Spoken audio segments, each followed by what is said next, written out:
Es el niño más desdichado del mundo. Desde que nació, 4 fantasmas han estado a su lado. A otros los crían sus padres, pero a él lo criaron 4 fantasmas. Cada día le contaban historias y jugaban a toda clase de juegos, porque solo el pequeño podía verlos. Así que a los ojos de sus padres, su hijo parecía tener algún problema mental, siempre sonriéndole al aire. Pronto, Thomas empezó la primaria. Como los fantasmas le habían enseñado desde pequeño, Thomas sabía más que cualquier otro niño de su edad. Cuando la maestra le hacía preguntas en clase, siempre podía responderlas a la perfección.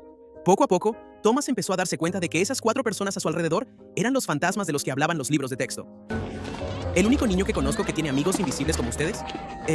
Esa es una muy buena pregunta, Thomas. De hecho, desde el momento en que Thomas nació, su destino quedó ligado a los 4 fantasmas.